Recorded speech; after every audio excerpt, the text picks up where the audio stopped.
hiya kharabun minal huda.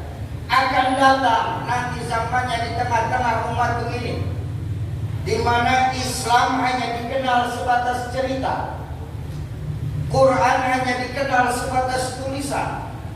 Saat itu masjid-masjid bagus, musola megah-megah, tapi kosong dari pancaran sinar hidayah. Ayo kita renungkan hadis baginda Nabi. Bukankah sekarang ini banyak hadis baginda Nabi yang diucapkan lebih dari 14 abad yang lalu, saat ini mulai terjadi kebenarannya.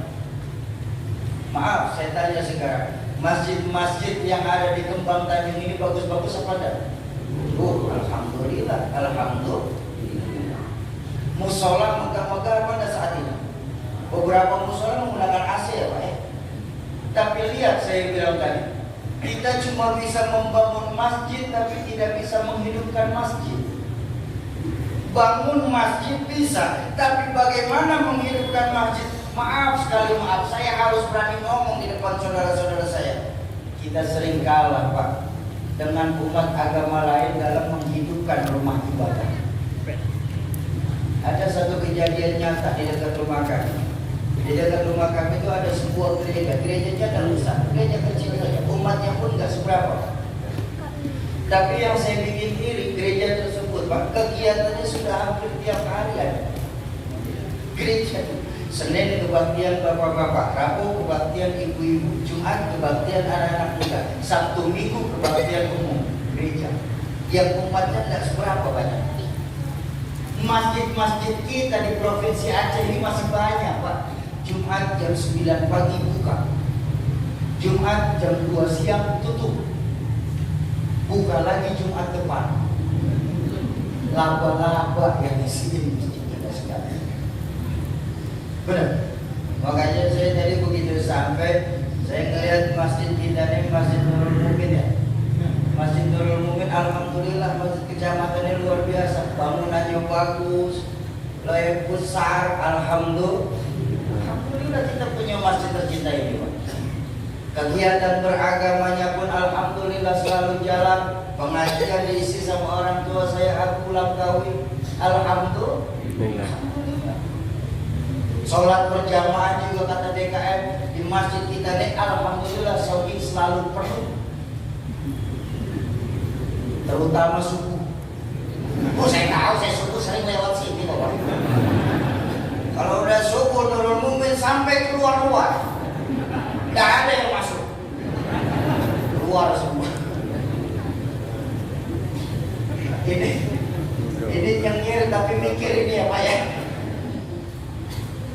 Ayo, Islam hanya dikenal sebatas cerita. Maaf. Saya harus ngomong kayak begini, saya harus bicara seperti ini. Maaf sekali, maaf. Agama-agama lain Pak, kalau ingin menghilangkan Islam dari Kembang Tanjung ini, dari provinsi Aceh ini, gak perlu mereka naruh untuk hukum habis orang Aceh. Mereka gak mungkin nurunin tentara Israel untuk nembak mati warga Kembang Tanjung. Dan maaf, mereka gak akan berani menyerang Islam secara terang-terangan di tempat kita ini. Kenapa? Kita masih mayoritas di tempat kita. Betul apa betul? Tapi jangan sampai lupa Pak, mereka itu curang, mereka itu licik, mereka gunakan taktik dan strategi habis-habisan untuk menghilangkan Islam dari Kembang Tanjung tercinta kita. Apa strategi yang mereka terapkan? Yang paling terlihat saya mau bicara, dijauhkan generasi-generasi muda dari agamanya. Ini terjadi sekarang di sini. Terjadi dah. Sangat terasa Pak, kalau Bapak ingat, sangat terasa bahwa memang Bu. Kalau kita orang lagi CS ya Pak ya, itu reset tuh, nggak diajak ngomong bengong doang. Bu, sangat terasa Pak bahwa di 2021 ini kita memang sedang berpacu dalam agama melodi. Orang lagi ngomongin agama melodi. Udah kenceng sekali. Coba tengok Pak sekarang nih ada saya, anak-anak kita Pak, generasi muda Islam di Kembang Tanjung ini sedikit demi sedikit, selangkah demi selangkah mulai dijauhkan dari agama. Bahwa memang di Provinsi Aceh ini menerapkan syariat Islam, alhamdulillah. Tapi maaf, setan juga pinter Pak. Mereka nggak mungkin berani mabuk-mabukan di depan polisi syariat. Mereka bakal ngumpet-ngumpet. Ini yang terjadi sekarang. Dijauhkannya generasi muda Islam kita dari agama. Yang paling terlihat apa Bapak Ibu? Dua hal adik-adik saya sudah terjajah. Dua hal. Fans dan fashion. Fans, tingkat kesukaan akan tokoh-tokoh sekarang ini. Nah, bahasa mudahnya begini. Tingkat pengetahuan anak-anak kita sekarang tentang agama kan sudah mulai rendah. Terasa tak? Selain diangkatnya ulama-ulama sepuh kita, minat belajar anak-anak kita pun sekarang ini tentang agamanya juga jauh menurun. Efek sampingnya apa? Jangan heran kalau di Provinsi Aceh ini berapa banyak sekarang daya-daya sama yayasan pendidikan Islam. Nasibnya itu la yamutu wa la yahya. La yamutu wa la yahya. Enggak bermutu karena kurang biaya. Kok bisa Sawi daya tutup yayasan pendidikan Islam belum tikar? Karena tanpa disadari Bapak Ibu, kita sebagai orang tua ikut berperan atas bangkrutnya pondok pesantren dan yayasan pendidikan Islam di tempat kita. Saat ini sebagai orang tua, apalagi disebut orang tua milenial, kita sudah tidak bangga lagi anak-anak kita titipin di daya-daya tempat kita. Kita sudah tidak kira lagi anak-anak kita masukin di yayasan-yayasan pendidikan Islam. Yang bikin kita bangga dan jumawa apa Pak? Anak-anak kita masuk di sekolahan-sekolahan bonafit, walaupun nyatanya mereka punya non-muslim. Padahal kalau kita mau berpikir sebentar saja, untuk apa Bu kita punya anak pintar tapi kalau calon kafir? Ya Bu, Ibu saya tanya boleh? Tapi tolong jawab jujur, mau?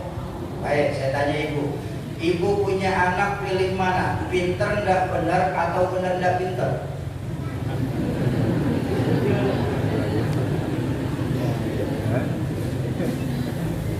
Nah, punya anak biar pinter asal benar.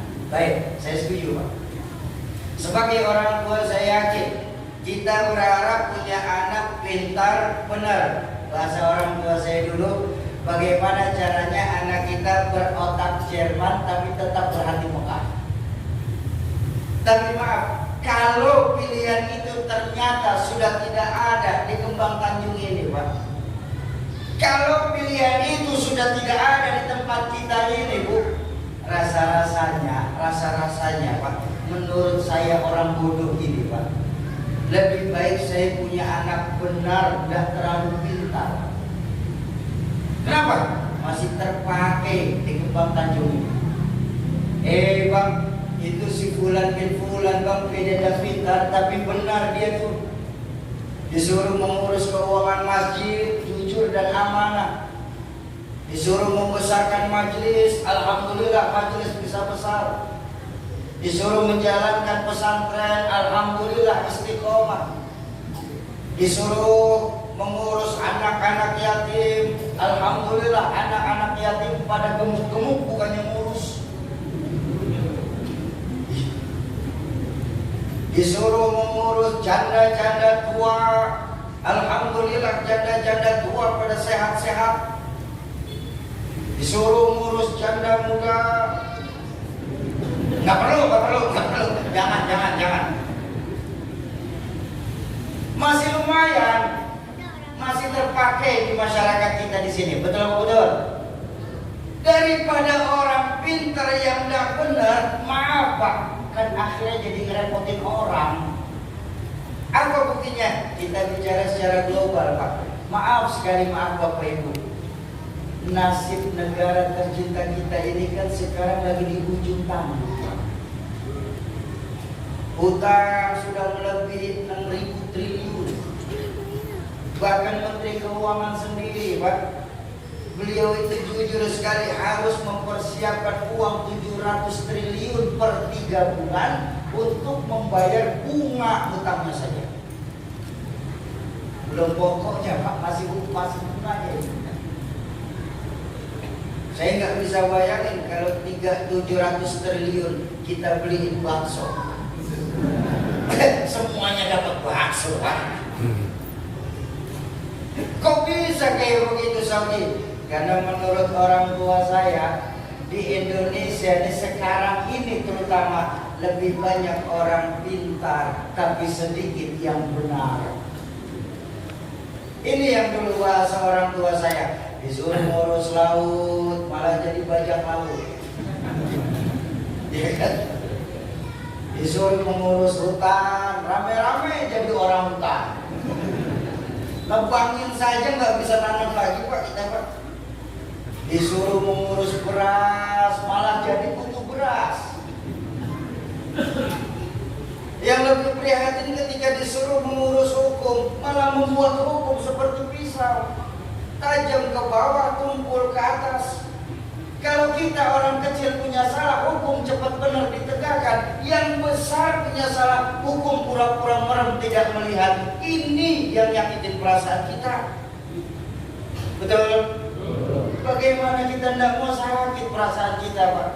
Maling sendal di masjid harus babak belur dipukulin sama warga. Koruptor masih tenang-tenang saja Pak. Kita sekarang ini sadar tidak sadar harus mengikuti protokol 3M, betul? Tapi mereka enak-enakan makan 17M.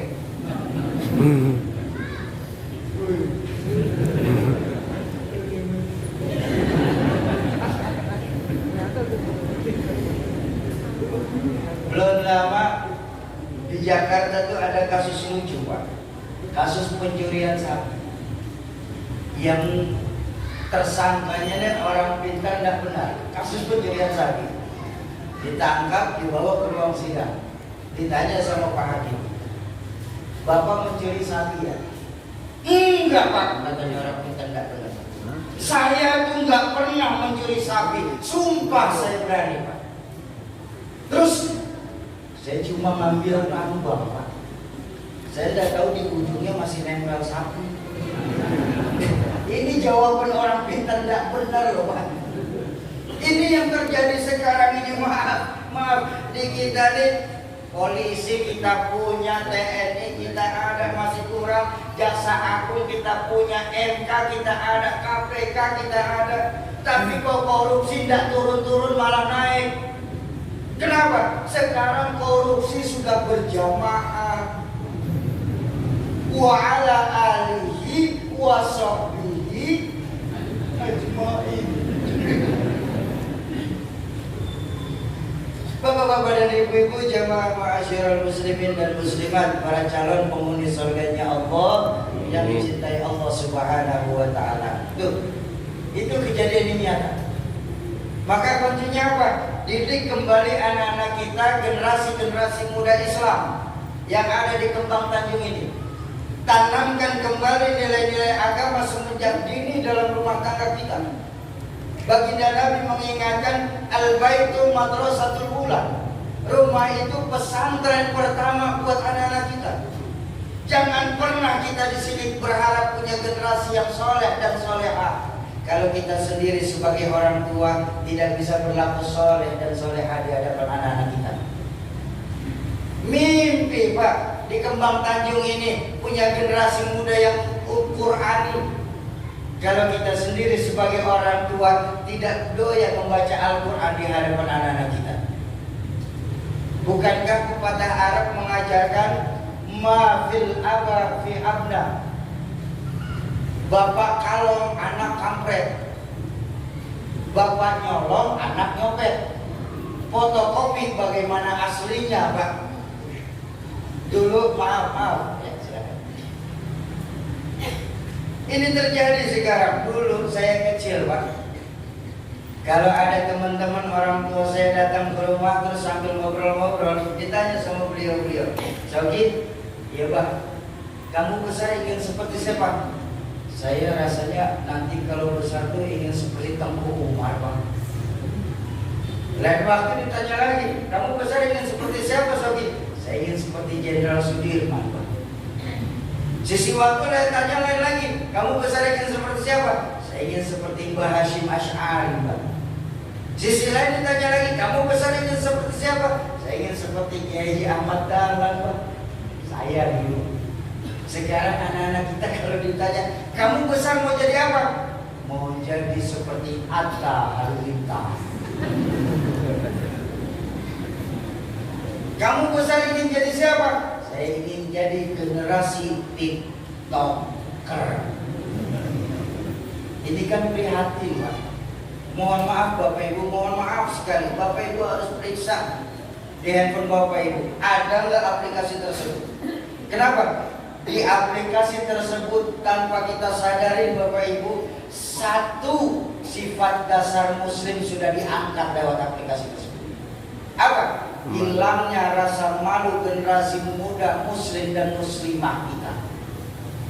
Bagaimana kita tonton itu, mereka menggunakan baju kurung, kerudung panjang, tapi mereka berjoget-joget di aplikasi tersebut yang ditonton jutaan mata lewat media sosial. Itu dosa jariah buat muslimah. Fans, didik anak-anak kita, kembalikan lagi nilai-nilai agama sejak dini dalam rumah tangga kita. Yang kedua, fashion. Gaya berpakaian adik-adik saya nih. Coba tengok sekarang. Yang laki-laki tidak bangga lagi pakai sarung, tidak bangga lagi pakai baju koko, tidak bangga lagi menggunakan kopi apa. Yang mereka bangga apa? Menggunakan dengan dalih modernisasi. Celana kedodoran pada dipakai, celana kebesaran pada dipakai. Kalau celana di mana, pinggang di mana, namanya kan kebesaran di celana. Itu yang laki-laki. Yang perempuan lebih prihatin. Baju adiknya sudah jelas-jelas kekecilan masih dipakein. Iya, tetap mereka menggunakan kerudung, tapi bajunya nyetak badan kemana-mana. Ini loh yang dalam hadis baginda Nabi mewanti-wanti, memperingatkan keras. Apa sabda baginda Nabi tentang peringatan ini? Nisaun kasiyatun ariyat ma'ilat mumilat. Seorang perempuan yang apabila mereka berpakaian tapi telanjang, tidak nutup auratnya, tidak menjaga kehormatan sebagai muslimah, menata rambutnya sedemikian rupa sama menyerupai punuk unta, waru'usahunna kalbukhtil ma'ilat, menata rambutnya sedemikian rupa sama menyerupai punuk unta. Model perempuan kayak begitu nanti di yaumil akhir, jangankan mereka melihat sorga, baunya nggak akan mereka cium. Padahal wangi sorga Bapak Ibu, 500 tahun perjalanan sudah bisa tercium aromanya surga. Saya ngaji sama guru-guru saya, diajarkan ketika nanti kita hendak meniti sirat. Sirat itu yang satu, saking tipisnya sirat itu, satu rambut masih bisa dibelagi-belagi, saking tipisnya. Itu nanti menurut sejarah dalam kitab itu tertulis, kita meniti sirat itu waktu yang kita tempuh 1500 tahun perjalanan.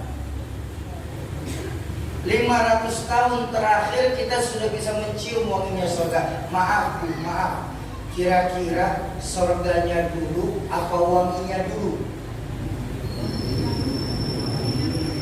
Bu, maaf. Kalau suami ibu buang angin yang ketahuan Suaminya apa anginnya dulu? Nih makanya buat perempuan yang Masya Allah, Masya Allah. Bu, bu, bu. Kan maaf ya bu, maaf pak. Saya aja ngomong ibu-ibu dulu. Maaf. Saya nih bu, Muhammad Syauqi pak. Kalau saja di alam roh saya ini boleh memilih. Fulan, lebih kira kau lahir ke dunia mau jadi laki-laki atau jadi perempuan? Saya milih jadi perempuan dibanding jadi laki-laki sekarang.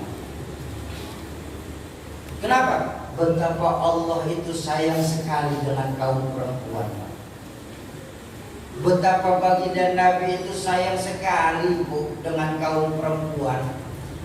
Mohon maaf pak, perempuan ini pak, untuk meraih surganya Allah, modalnya nggak perlu banyak-banyak bu.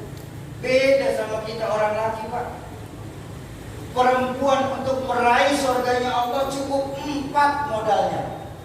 Apa modal perempuan meraih surganya Allah? Idza salat khamsaha wa shawma syahraha wa hafizat farjaha wa ta'at zawjaha fadkhulil jannah min ayyil bab. Seorang perempuan yang apabila mereka sholat 5 waktu. Saya tanya, ibu-ibu sholat 5 waktu benar? Alhamdulillah, 1 sudah benar. Dan perempuan tersebut wasawma syahraha, berpuasa di bulan Ramadan. Ibu-ibu puasa Ramadan? 2 sudah pak. Dan perempuan tersebut wahafizat farjaha, menutupi auratnya. Ibu-ibu nutup aurat 3 udah. Masya Allah. Perempuan Kembang Tanjung luar biasa. Calon ahli surga semua. Amin. Amin. Kita belum apa-apa pak. Ini terbukti loh pak. Perempuan Kembang Tanjung sudah 3 modal. Kita belum apa-apa. Dan yang keempat, perempuan tersebut wa ta'at zaujaha, taat sama suaminya. Ibu taat sama suami? Gak kompak. Yang belakang bilang taat, yang depan enggak.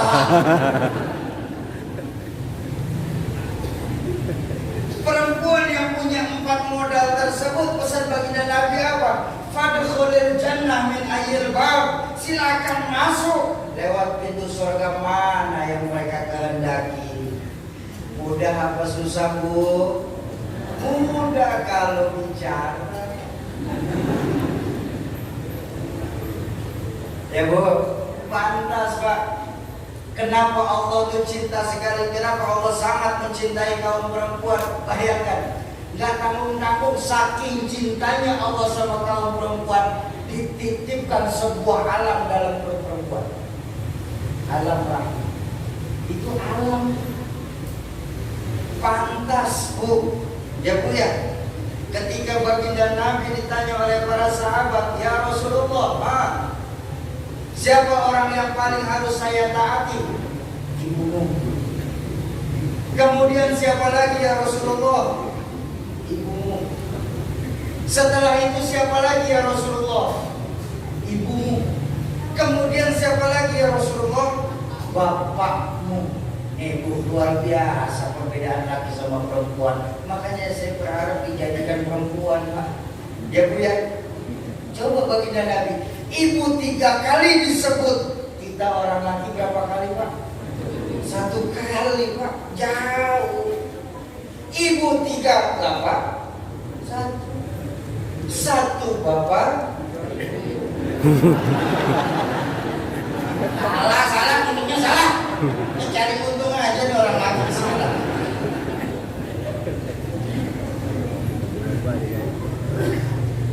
Bu, memang suaminya boleh tinggal lagi bu? Gak boleh. Bapak mau nyari untung nih. Nih masih tidak percaya pak? Bu, yang kompak, boleh suaminya nikah lagi?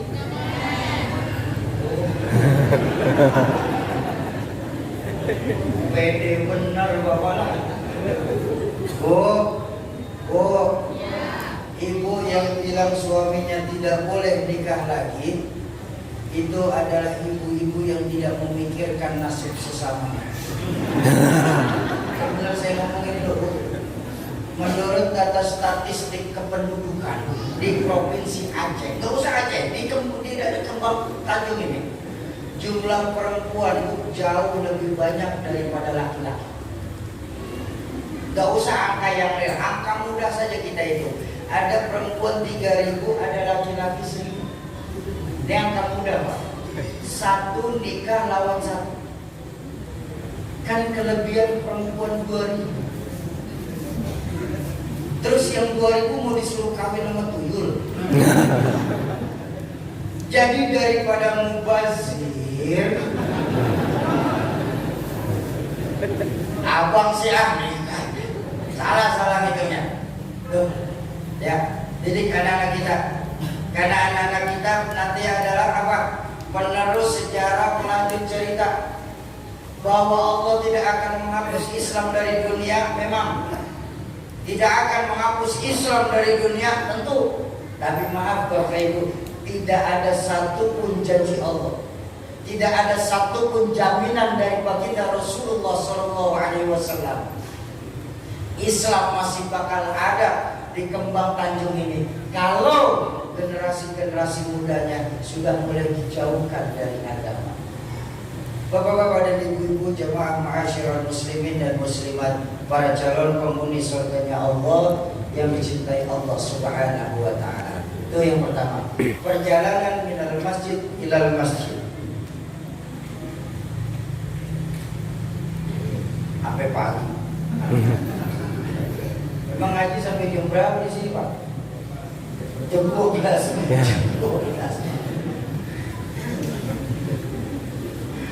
Itu yang pertama, minal masjid ilal masjid, artinya perjalanan vertikal. Hablum minan nas. Selesai belum? Dari Masjidil Aqsa naik ke langit pertama sampai ke arsy. Itu perjalanan horizontal. Perjalanan vertikal, perjalanan horizontal, perjalanan vertikal. Seolah-olah Isra Mi'raj ini mengajarkan kepada kita, manusia, lihat, ada hidup sesudah mati, ada akhirat sesudah dunia. Semua kita cuma sebatas perantau di Kembang Tanjung ini, Pak. Semua kita. Loh, namanya orang merantau kan mesti pulang. Betul? Orang merantau mesti pulang. Bodoh kita, Pak. Yang kalau kita sadar kita hanya seorang perantau, tapi tidak pernah mikirin pulang. Pulang seharusnya senang. Pulang seharusnya girang. Contoh, selesai pengajian Isra Mi'raj, kita pulang ke rumah masing-masing. Pulang, senang apa enggak? Kenapa senang? Pulang, bisa ganti sarung, ibu-ibu copot kerudung ya. Orang pulang pasti senang. Lebaran, masyarakat Kembang Tanjung yang punya kampung pulang mudik. Yang mudik kira-kira senang apa enggak? Kenapa senang? Pulang mudik ketemu keluarga besar. Orang pulang pasti senang. Terakhir, selesai hidup di dunia kita pulang kepada Allah. Pulang. Senang apa enggak? Terpulang. Senang dia maksudnya. Mau bilang senang takut ntar subuh. Apa sih Bu, Pak, yang bikin kita pulang sama Allah itu kok rasanya berat?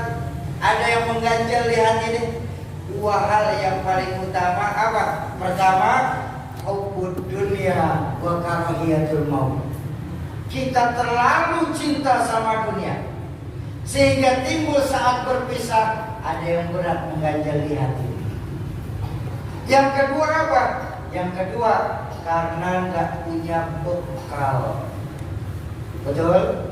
Tidak punya bekal, maksain berangkat. Sampai tujuan belum tentu, sengsara di tengah jalan sudah terlihat. Kenapa? Tidak punya bekal berangkat. Maaf Bapak Ibu, saya cuma punya duit 100.000 rupiah. Berangkat dari Jakarta mau ke Kembang Tanjung. Kira-kira sampai apa enggak? Kalau saya ngotot berangkat, pasti saya jadi gembel. Kenapa? Enggak punya bekal berangkat. Betul? Betul. Sama Pak. Kayak model kita punya kawan, sudah tahu enggak pernah sholat, mati berangkat sekali. Nah, makanya di Isra Mi'raj kan turunnya perintah sholat buat kita. Ini modal kita Pak. Perbaiki lagi sholat kita. Kita hidup hanya sementara. Kehidupan itu perjalanan. Sebuah perjalanan panjang, perpindahan dari satu tempat ke tempat yang lain. Saya mau ajak sedikit jalan-jalan ya. Pertama-tama Pak, kita tidak tinggal di sini. Jatuh ya? Pak. Pertama-tama kita tidak tinggal di sini Pak. Nah, di mana kita tinggal? Alam roh. Jauh sebelum jasad yang lagi kita pakai sekarang diciptakan Pak, roh terlebih dahulu diciptakan. Berapa lama tinggal di alam roh? Wallahu a'lam bishawab. Hanya Allah saja yang tahu berapa lama kita tinggal di sana. Dari alam roh selesai, belum pindah kita untuk pertama kali hijrah kalau kata orang sekarang bilang. Kemana pindah dari alam roh? Alamul butun, alam rahim. Dan seperti yang saya tadi bilang, alam yang ada di perut ibu-ibu kita dulu. Pernah enggak kita tinggal di situ Pak? Pernah apa enggak? Nah. Berapa lama Bu? 9 bulan 10 hari. Wahnan ala wahnin. Penderitaan di atas penderitaan. Orang tua kita mengandung kita 9 bulan 10 hari. Ada yang 13 bulan hamil kebo, namanya kalau di Jakarta bilang. Benar Pak. Ya Bu, ada kan ya Bu ya? Ada yang 2 tahun Pak.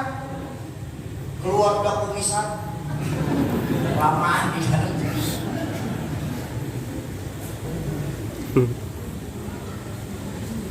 Alam rahim 9 bulan 10 hari. Selesai? Belum. Dari alam rahim merantau lagi kita pindah. Kemana kita pindah? Kembang Tanjung. Disinilah kita sekarang, betul? Betul. Berapa lama kita tinggal di dunia? Sampai malaikat maut menjemput kita. Kapan? Soki? Wallahu a'lam, tergantung jatahnya. Ada jatahnya tinggal di dunia ini. Ada yang jatah di dunia ini 2000 tahun. Siapa? Nabi Adam. Usia umat Nabi Adam itu 2000 tahun. Anaknya Nabi Adam itu Nabi Allah Ismail itu 1800 tahun. Ada yang jatah di dunia ini 940 tahun. Siapa? Nabi Nuh. Usia umat Nabi Nuh rata-rata 900 tahun. Nikmat kita. Kalau memang benar masih tinggal di zaman Nabi Nuh Pak. Sudahlah, orang Aceh nggak usah sholat 300 tahun boleh. Masih ada stok tobat 600 tahun. Masih banyak kan tobatnya kan? Benar? Tapi kan guru-guru kita mengajarkan usia umat Nabi mengikuti nabinya. Nabi Adam 2000 tahun, umatnya rata-rata 2000 tahun. Nabi Nuh 940-an tahun, umatnya rata-rata 900 tahun. Kita sekarang ini umat baginda Rasulullah Sallallahu Alaihi Wasallam. Berapa usia beliau ketika wafat? Nah, itu berarti standar kita sekarang. Nyontoh Rasulullah usia kita hanya sampai 63.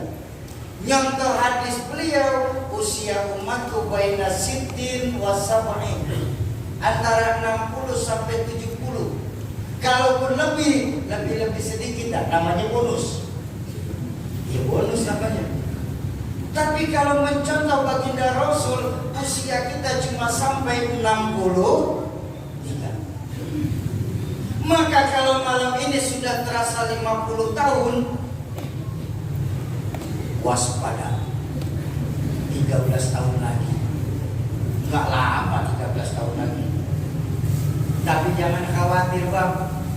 Kalau malam ini kita baru terasa 62 tahun 11 bulan 3 minggu 5 hari, makan yang enak-enak. 2 hari lagi berjemput. Sauki ngomong aja kamu besar. Emang kenapa bang? Saya ini masih muda, masih lama. Oh maaf, soal maut gak bukan urusan tua muda. Maut sesuatu yang misterius. Maut itu aneh pak. Beruntung pak kita di dunia ini dalam menghadapi kematian gak pakai abjad. Kalau pakai abjad itu gak mudah kita nunggunya pak. Tahun ini yang mati A, tahun berikutnya B, tahun depannya C, tahun depannya E. Saya S. Abah saya Z, berangkat duluan. Mati apa meninggal? Mati apa meninggal? Meninggal. Ayo yang baca meninggal kita sama-sama baca lagi. Inna sholati wa nuki wa ma stop. Mati apa meninggal? Kita jangan protes lagi ya.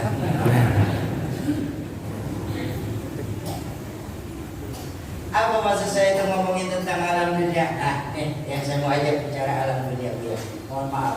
Mumpung kita masih ada di dunia, mumpung roh belum berpisah dari jasad, mumpung pintu taubat masih terbuka lebar-lebar, mumpung ladang amal masih banyak yang bisa kita tanam, ayo kita pergunakan sebaik-baiknya di sisa umur kita. Karena maut sesuatu yang misteri. Berapa banyak di kita ini di Tanjung Kembang ini, Kembang Tanjung ini, kakek neneknya bernafas sudah menggunakan selang oksigen, cucunya duluan yang berangkat. Ada yang kayak begitu. Jadi maaf, jangan bilang kita masih muda. Mumpung kita masih ada di dunia. Bahkan dijelaskan dalam Al-Quran, ketika roh hendak keluar dari jasad, itu roh meminta permohonan kepada malaikat. Apa? Ya Allah, tolong tunda waktu saya sebentar lagi ya Allah. Tunda sebentar lagi. Kalau memang Allah mengabulkan permohonan saat saya sakaratul maut, dalam Al-Quran dijelaskan, fa'as-saddaqa, saya akan bersedekah yang banyak. Mumpung nih Pak, insya Allah malaikat maut masih ada semeter dari kita, belum dekat benar sama kita. Ayo kita pergunakan waktu sebaik-baiknya. Ingat Al-Quran mengajarkan kullu man 'alaiha fan wa yabqa wajhu rabbika dzul jalali wal ikram. Dan yang sebaik-baik kita melakukan sedekah adalah sedekah Al-Quran. Kenapa? Karena orang melakukan perbuatan kebaikan itu Pak, man ja'a bil hasanah falahu asyru amsalihha. Satu perbuatan baik akan dilipat gandakan 10 kali lipat. Apalagi untuk Al-Quran. Orang yang mewakafkan Al-Quran itu mendapatkan pahalanya. Pertama, pahala wakaf Al-Quran. Yang kedua, Al-Quran ini diserahkan kepada orang yang belajar Al-Quran. Dibaca, mereka baca Al-Quran, pahalanya itu per huruf diganjar sama Allah. Dalam hadis baginda Nabi, satu huruf itu bukan alif lam mim, tapi alif satu huruf, lam satu huruf, mim satu huruf. Bayangkan betapa untungnya kita investasi Al-Quran ini. Jadi saya mau mengajak Bapak Ibu, ayo sama-sama kita wakaf Al-Quran malam hari ini. Nanti untuk selanjutnya akan dijelaskan oleh saya punya kawan Ustaz Asrul, silakan. Saya beristirahat sebentar. Ya.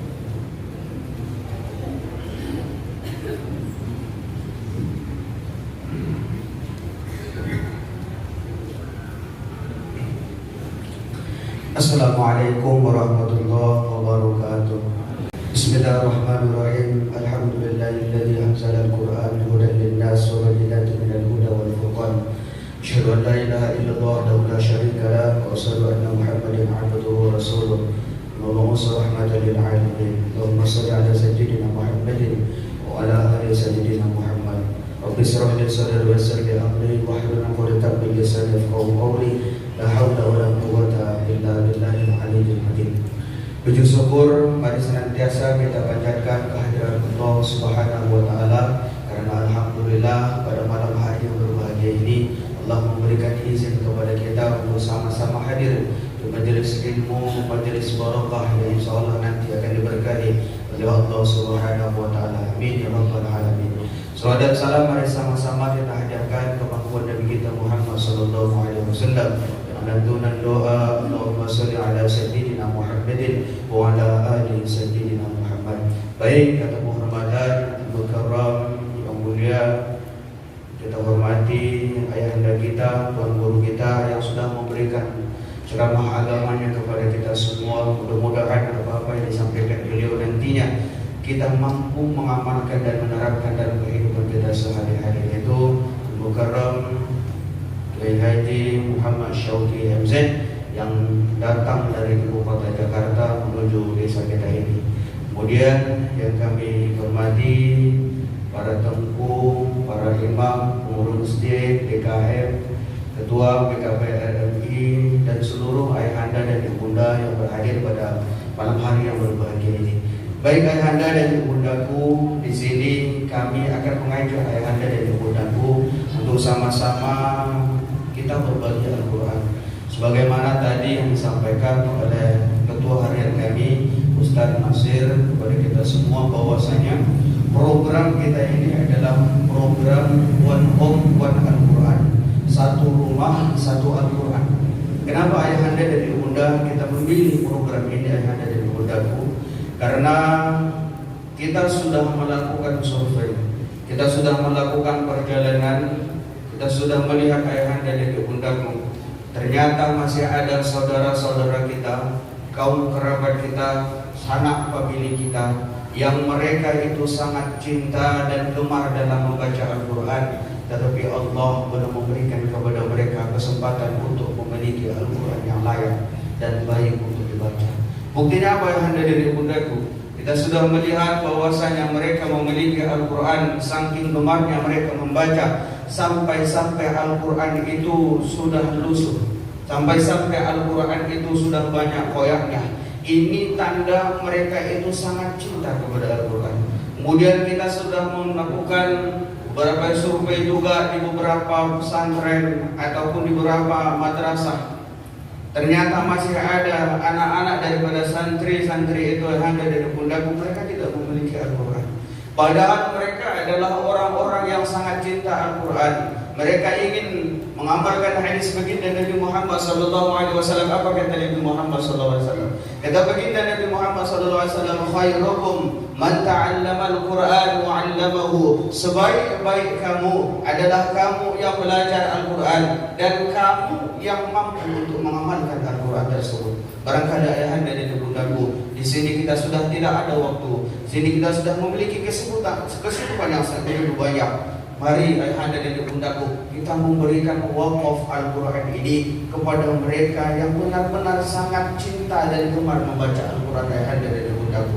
Kemudian ayahanda dan ibundaku, kami kembali ingin mengajak kepada ayahanda dan ibundaku, yuk kita amalkan hadis baginda Nabi Muhammad SAW. Kata baginda Nabi Muhammad SAW, "Iza mata ibnu Adam in qata'a amaluhu illa bisalasin." Apabila mati nanti seluruh anak Adam, maka akan terputus, maka akan terpotong seluruh amal ibadahnya kecuali 3 hal. Apa kata Nabi Muhammad? Yang pertama adalah sedekahun jariyatun, sedekah yang bermanfaat, sedekah yang kita berikan kepada saudara kita, wakaf Al-Quran ataupun yang lain sebagainya. Kemudian yang kedua, waladun salih, ataupun yang terakhir adalah ilmu yuntafa'u bih, ilmu yang bermanfaat.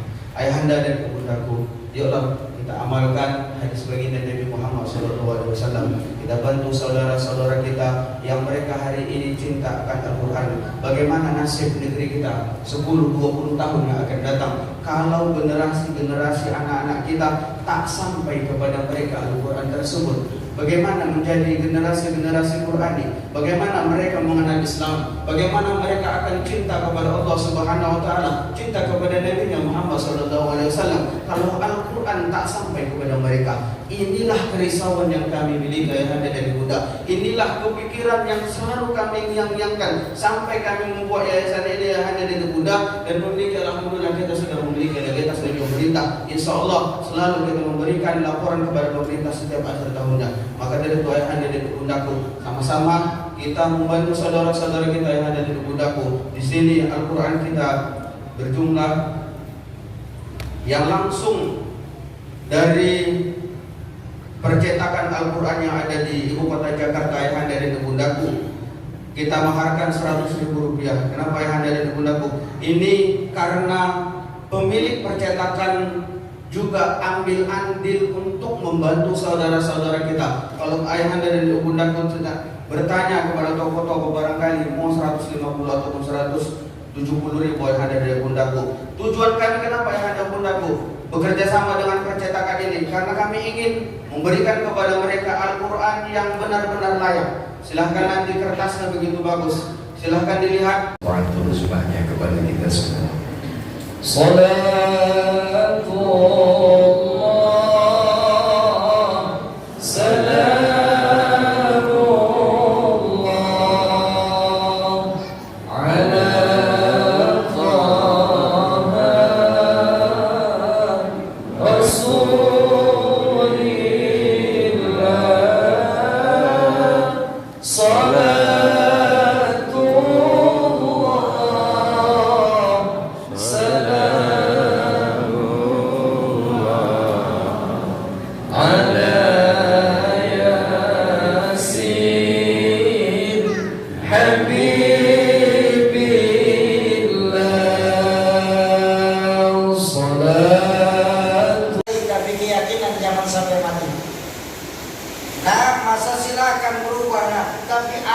Jangan sampai goyah.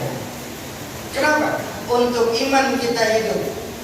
Dengan iman sekarang kita sebagai orang tua sedang berjuang, dan dalam iman nanti kita berharap bisa kembali ke hadirat Allah Subhanahu wa ta'ala. Kalau ada kalimat-kalimat saya yang salah, itu mutlak datangnya dari mulut saya yang bodoh ini. Sungguh saya yang duduk di hadapan Bapak Ibu tidaklah lebih alim daripada Bapak Ibu yang duduk di hadapan saya. Mohon dibukakan pintu ridha dan pintu maaf yang sebesar-besarnya. Terima kasih kepada segenap DKM Masjid Nurul Mukmin atas ketersediaannya untuk kami mengisi jadwal di tempat ini. Terima kasih juga buat Ketua BKPR RI, teman-teman jamaah.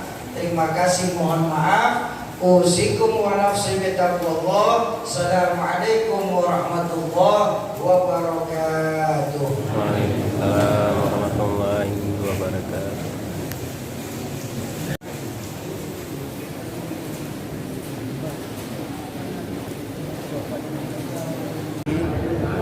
Menerima wakaf dari Bapak Rumah Al-Quran, mudah-mudahan wasilah dari wakaf Al-Quran yang Bapak keluarkan, yang sedang ada hajat Allah percepat kabul hajatnya, yang sedang ada masalah Allah selesaikan segala permasalahan sebaik-baiknya, dan Allah jadikan kehidupan Bapak melalui Al-Quran ini lebih berkah dunia akhirat. Al-Fatihah.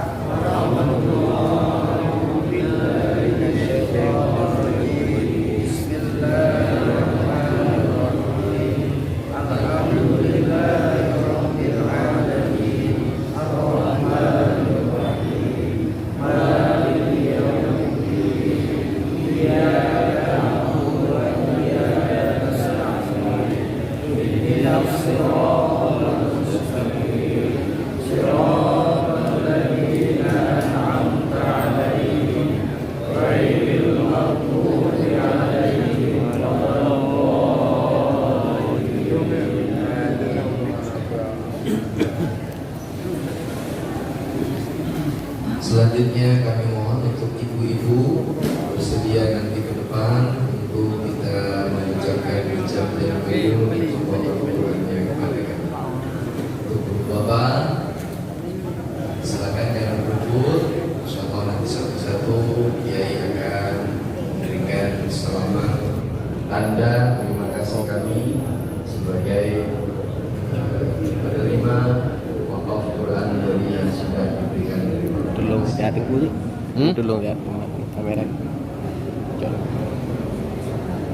Agak.